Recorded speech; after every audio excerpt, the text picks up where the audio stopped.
And you will then have to buy more buns to use those hot dogs that were bought to finish the original buns. Which conspiracy theory do you believe is true?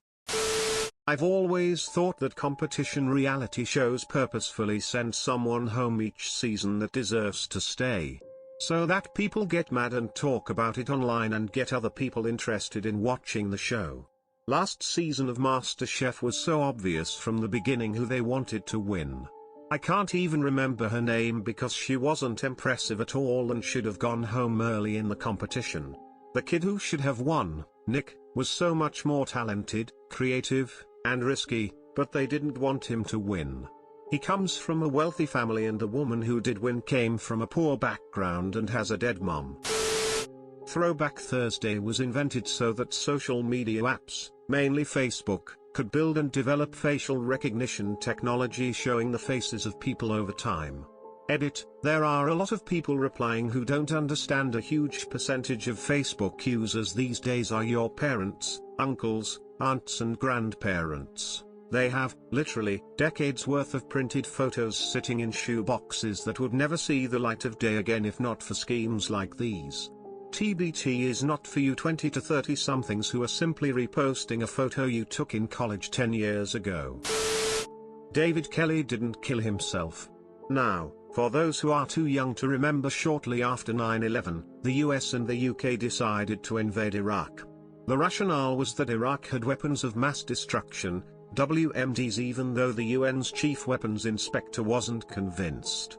A prominent UK weapons expert, one David Kelly, leaked to a journalist that he believed the report alleging WMDs was sexed up in order to give an excuse to go to war, and repeated his claims in front of a parliamentary committee. In so doing, he massively embarrassed the government because he was essentially accusing them of fabricating evidence to give them an excuse to go to a war they'd already decided to fight. 2 days later, Kelly took a huge dose of coproxamol and slit his wrist, severing his ulnar artery, on a walk in the woods near his home. Governments spread wild and crazy conspiracy theories to discredit conspiracy theorists and make them look like lunatics. That way, when someone actually finds a real conspiracy, people will just go, "Oh, it's one of those crazy guys." The line on the laundry detergent measuring cup is higher than it needs to be. There's legitimately a case study from Colgate where they gave the guy $1 million for the idea to increase the diameter of the tube outlet for 1 millimeter.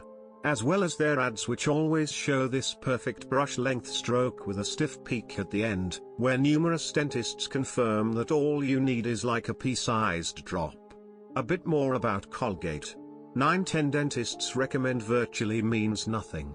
They could ask, do you recommend Colgate Ultra Shine Suburb Mom White toothpaste or Death by Gout, and by US law it'll pass.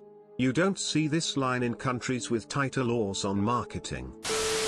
I had a Vietnamese roommate in college. One time someone mentioned apples and my roommate said he could rip them in half. We all called bullcrap, and so he did it to shut us up. It was pretty cool. But then he claimed that all Vietnamese people can do it. That didn't sound right. So now whenever I meet a new Vietnamese person, I ask, in as polite and not creepy and not racist a way as I can, if they can rip an apple in half, and I'll be damned if every person I've ever asked goes, "Yeah, sure." Also, most of them follow up with, all Vietnamese people can rip apples in half. Then I always ask if that's just how people in Vietnam eat apples, and they always say no, we just eat them the normal way, but all Vietnamese people can rip them in half if they want to. I truly don't know if I'm being trolled or not. If I ask the question and have an apple, I'll always give it to the person who claims they can do this, and they always can, so there's some truth to it. But I cannot figure out why, in my experience, almost all Vietnamese people claim that all Vietnamese people can rip apples in half. That's a weird thing to claim. How are they so sure about what every other Vietnamese person can do? Are they implying that Laotians and Thai people can't do this?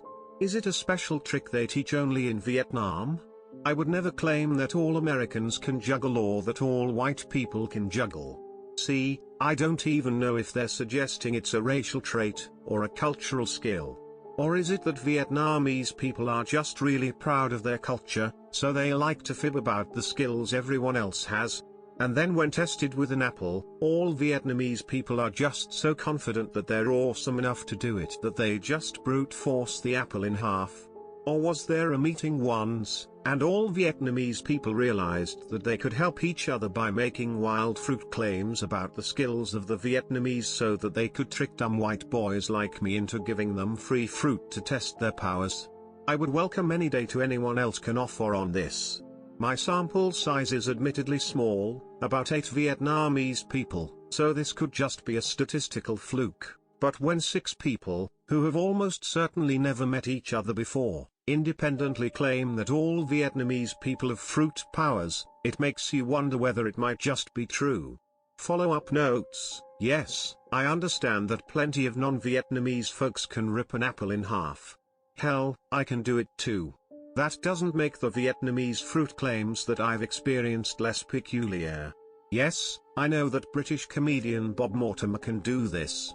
By my rough estimate from past comments in previous threads, for every Vietnamese person claiming that they've never heard of this, there's another Vietnamese person claiming that all Vietnamese people can rip apples, and yet another non-Vietnamese person who asks a co-worker or an in-law or a friend and learns that they can rip apples. Of that last group, it seems like about half of the Vietnamese people asked had "oh yeah, all Vietnamese people can do that." Let me address all Vietnamese people for a second. If a bunch of people give you free apples to test this, and you like apples, enjoy. If you get a bunch of annoying fruit inquiries that you don't want to deal with, I'm sorry.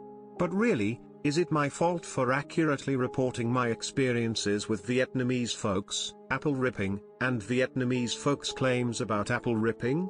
Or should you really be annoyed at all of my past Vietnamese acquaintances who have made these claims? Anyway, at least hopefully this is more fun for you to talk about than the war. I am a farmer and prices for our commodities in the US have been depressed for 1 to a decade now, with no end in sight. The USDA releases monthly reports on acres planted, projected yield, stocks of grains, etc. My theory is that the USDA makes these numbers up to manipulate the commodities markets to keep the prices at a level that encourages export. We had terrible yields and the lowest number of harvested acres, in corn, across the country last year of the last decade, yet the price you can sell at today is below 1980 price. Why? Exports have slowed, so need to knock the price back. Hope this makes sense. That hot dog manufacturers have a secret agreement with the bun companies to produce different amounts of each product.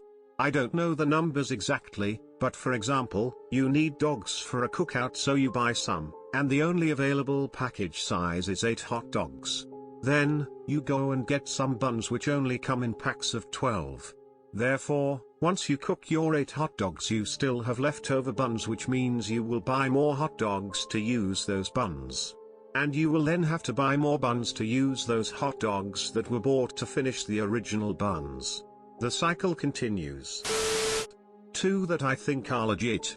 The National Child Identification Program, the one that offers parents the chance to get their children photographed, fingerprinted, document noticeable scars, ailments, etc., is really just a ploy for the government to gather as much information willingly from the populace under the guise of keeping your children safe. Certain things are being changed or eliminated to promote consumerism. Home economics, woodshop, etc. are no longer taught in many schools.